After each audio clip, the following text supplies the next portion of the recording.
Hello everyone, welcome to Auto Talks. ആണ് നമ്മുടെ മറ്റൊരു പുതിയ വീഡിയോയിലേക്ക് എല്ലാവർക്കും സ്വാഗതം. അപ്പോൾ ഇന്നലത്തെ മത്സരം വളരെ ത്രില്ലിംഗ് ആയിട്ടുള്ള, ഇപ്പോൾ ഈ IPL ഇതുവരെ നടന്നതിൽ വെച്ചിട്ട് ഏറ്റവും ത്രില്ലിംഗ് ആയിട്ടുള്ള ഒരു ലാസ്റ്റ് ബോൾ ത്രില്ലർ ഗെയിമായിരുന്നു. പറയാതിരിക്കാൻ പറ്റില്ല, നല്ല കിടിലൻ കളി. ഇതുവരെ നടന്നതിൽ വെച്ചൊരു ബെസ്റ്റ് ഗെയിം തന്നെ പറയാൻ പറ്റും.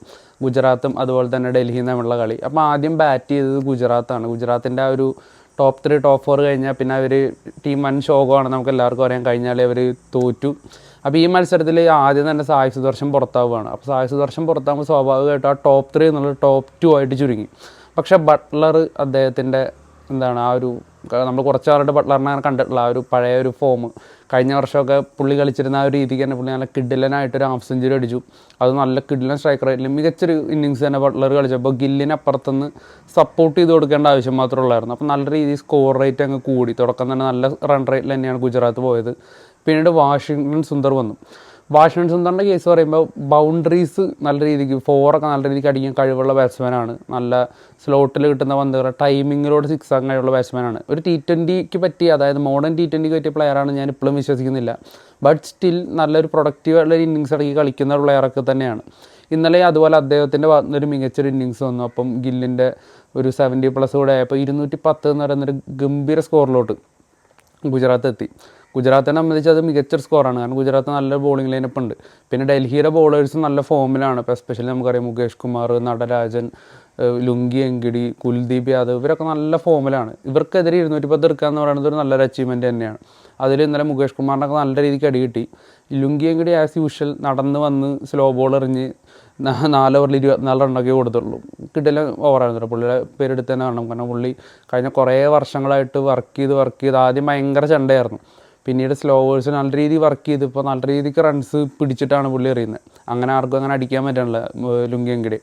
അപ്പോൾ എന്തായാലും 210 എന്ന് പറയുന്നൊരു സ്കോർ താരതമ്യേന നല്ലൊരു സ്കോർ തന്നെയാണ്, ഡിഫെൻഡ് ചെയ്യാൻ പറ്റുന്നൊരു സ്കോറാണ്.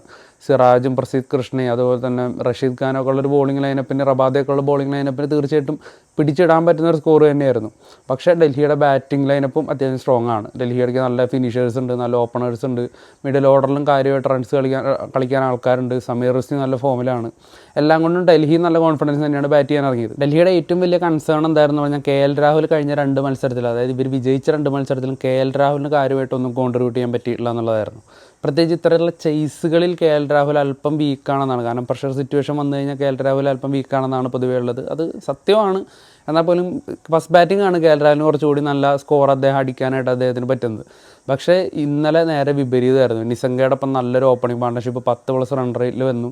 പിന്നീട് നിസംഗ ഔട്ടായപ്പോൾ പിന്നീട് KL രാഹുൽ ഒരു അറ്റത്ത് നിന്നിട്ട് കിടിലൻ കളി.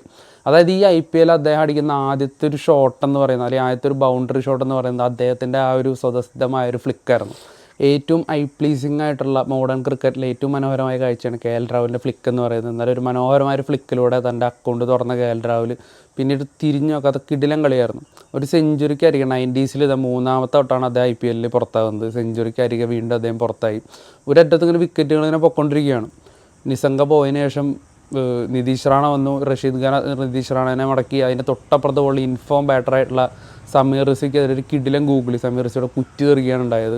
അങ്ങനെ 2 പേരെ ചെറിയ ഇടവേളകളിൽ തന്നെ റഷീദ് ഖാൻ പുറത്താക്കുന്നു. പിന്നീട് അക്സർ പട്ടേലിനും സ്റ്റബ്സിനും ഒന്നും കാര്യമായിട്ടൊന്നും ചെയ്യാൻ പറ്റില്ല മിഡിൽ ഓർഡറിൽ. അപ്പുറത്ത് KL രാഹുൽ ഒറ്റയ്ക്ക് നിന്നിട്ടാണ് ആ ടീമിനെ വിജയത്തിന് എത്തിച്ചത്. അതിനിടയ്ക്ക് മില്ലറാണ് ഈ പരിക്ക് പറ്റി പുറത്താവുകയും ചെയ്തു. ഒരുപാട് കിടിലൻ മൊമെൻറ്റ്സ് ഉണ്ടായിരുന്ന മാച്ചായിരുന്നു കേട്ടോ. KL രാഹുലിൻ്റെ ഒരു ക്യാച്ച് എടുക്കാനായിട്ട് ഫിലിപ്സിൻ്റെ ഒരു ഡൈവ് ഉണ്ടായിരുന്നു. ഫിലിപ്സിന് കിട്ടിയില്ല, പിന്നെ ആ ക്യാച്ച് ആർക്കും കിട്ടില്ലല്ലോ. അതുപോലെ തന്നെ ഫിലിപ്സിൻ്റെ ഒരു റൺ ഉണ്ടായിരുന്നു. അവർ ഫസ്റ്റ് ബാറ്റിങ്ങിൽ ബാറ്റ് കയ്യിൽ നിന്ന് പോയി അദ്ദേഹം ഓടണ്ടെന്ന് വിചാരിച്ചത്. പിന്നീട് ബോളറിൽ പന്ത് കിട്ടിയിട്ടാണ് ഫിലിപ്സ് റണ്ണ് സ്റ്റാർട്ട് ചെയ്യുന്നത്.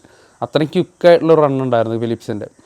പക്ഷേ ഇനിയിപ്പോൾ ലാസ്റ്റത്തെ ഒരു 2 ഓവറിലാണ് സത്യം പറഞ്ഞാൽ മത്സരത്തിലെ ഏറ്റവും ബെസ്റ്റ് മൊമെൻറ്റ്സ് വരാനിരിക്കുന്നുണ്ടായിരുന്നത്. അതായത് പരിക്കുള്ള മില്ലർ ക്രീസിലോട്ട് വീണ്ടും വരികയാണ്. പരിക്കുമായിട്ട് കയറിപ്പോയി ഹർട്ടായിട്ട് കയറിപ്പോയ മില്ലർ വീണ്ടും ക്രീസിലേക്ക് വരുന്നു. ജയിക്കാൻ 2 ഓവറിൽ 36 റൺസ് വേണം. ബോൾ എറിയാനുള്ളത് അവരുടെ ഏറ്റവും മികച്ച ബോളറായിട്ടുള്ള സിറാജും അതുപോലെ തന്നെ കഴിഞ്ഞ വർഷം IPL അവർക്ക് ഏറ്റവും കൂടുതൽ വിക്കറ്റ് എടുത്ത ഏറ്റവും ബെസ്റ്റ് എക്കണോമിയിൽ പന്തെറിഞ്ഞുള്ള പ്രസീദ് കൃഷ്ണയും. ഈ 2 പേരെ പരിക്കുള്ള മില്ലർ എങ്ങനെ നേരിടുമെന്ന് തന്നെയായിരുന്നു ആൾക്കാരിങ്ങനെ ഉറ്റുനോക്കിക്കൊണ്ടിരുന്നത്. മില്ലറിനെ നമുക്കറിയാം, മില്ലർ എന്ന് വെറുതെ വീണ വിളിപ്പേരല്ല. ഇത്തരത്തിലുള്ള ചേസിങ്ങുകൾ അല്ലെങ്കിൽ ഇത്തരത്തിലുള്ള ലാസ്റ്റ് ഓവർ ത്രില്ലേഴ്സൊക്കെ പുള്ളിക്ക് വളരെ മനപ്പാടമാണ്. അവിടെ എങ്ങനെ കളിക്കണമെന്ന് പുള്ളിക്ക് നന്നായിട്ട് അറിയാം. കഴിഞ്ഞ വർഷം ഫോമില്ലായ്മയുടെ വലിയ ഇതേ ഗുജറാത്ത് ഒഴിവാക്കിയിട്ടുള്ള പ്ലെയറാണ് മില്ലർ. ആ ഗുജറാത്തിനെതിരെ 2 ഓവറിൽ 36 ചേസ് ചെയ്യാനായിട്ട് മില്ലർ അവിടെ നിൽക്കുന്നു. സിറാജിനെതിരെ 22 റൺസാണ് ആ ഓവറിൽ മില്ലർ അടിച്ചെടുക്കുന്നത്.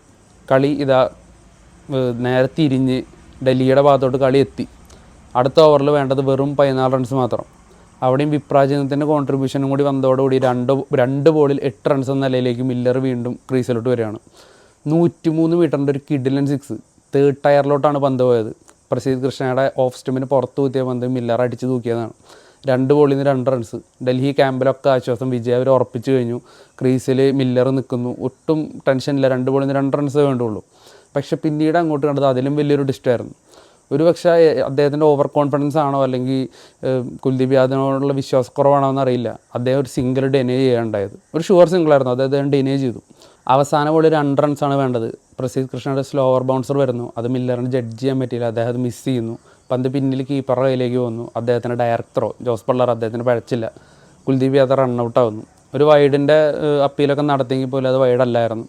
അങ്ങനെ കയ്യിലിരുന്ന കളി, അതായത് അദ്ദേഹത്തിൻ്റെ ആ ഒരു കോൺഫിഡൻസ്, അദ്ദേഹത്തിന് തന്നെ വിനയൊരു കളി, ആ ഒരു സിംഗിൾ എടുത്തെങ്കിൽ മത്സരം ടൈയെങ്കിലും പോയാനെ. അപ്പോൾ ആ ഒരു കളി തോറ്റു റണ്ണിന് ഡൽഹി തോക്കുകയുണ്ടായത്. വളരെ ത്രില്ലിംഗ് ആയിട്ടുള്ള ലാസ്റ്റ് ബോൾ വരെ നമ്മൾ മില്ലർ അടിച്ച് ജയിപ്പിക്കണം എന്ന് തന്നെയാണ് കളി കണ്ട് എല്ലാവരും വിചാരിച്ചത്. പക്ഷേ ഭാഗ്യം ഗുജറാത്തിൻ്റെ ഒപ്പമായിരുന്നു.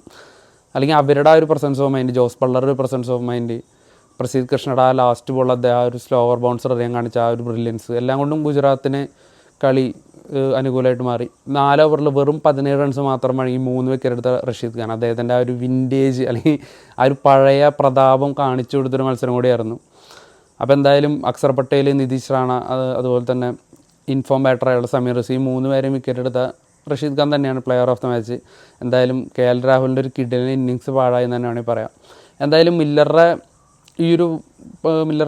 സെക്കൻഡ് ലാസ്റ്റ് ബോൾ സിംഗിൾ തന്നെ ചെയ്ത് കുറേ പേര് കുറ്റപ്പെടുത്തുന്നുണ്ട്. അതിൽ കുറേ പേര് കുഴപ്പമില്ല, അത് ആ മാച്ചിൽ അത് സ്വാഭാവികമാണെന്ന രീതിയിൽ അദ്ദേഹത്തെ സപ്പോർട്ട് ചെയ്ത് സംസാരിക്കുന്നുണ്ട്. അപ്പോൾ എന്തായാലും ഈ മില്ലറുടെ ഈ ഒരു പ്രവൃത്തിനെ നിങ്ങളെങ്ങനെയാണ് കാണുന്നത്? നിങ്ങളുടെ അഭിപ്രായം എന്താണെന്നൊക്കെ നിങ്ങൾ കമൻറ്റ് ബോക്സിൽ അറിയിക്കുക. നമ്മൾ അടുത്ത വീഡിയോ ആയിട്ട് വീണ്ടും വരുന്നതായിരിക്കും. ആ വീഡിയോ ഇഷ്ടപ്പെട്ട് കഴിഞ്ഞാൽ നിങ്ങൾ IPL പ്രേമിയാണെങ്കിൽ നമ്മുടെ വീഡിയോ ലൈക്ക് ചെയ്യുക, നമ്മുടെ ചാനൽ സബ്സ്ക്രൈബ് ചെയ്യുക. നമ്മളടുത്ത വീഡിയോസൊക്കെ വീണ്ടും ഇടുന്നതായിരിക്കും. എന്തായാലും താങ്ക്സ്.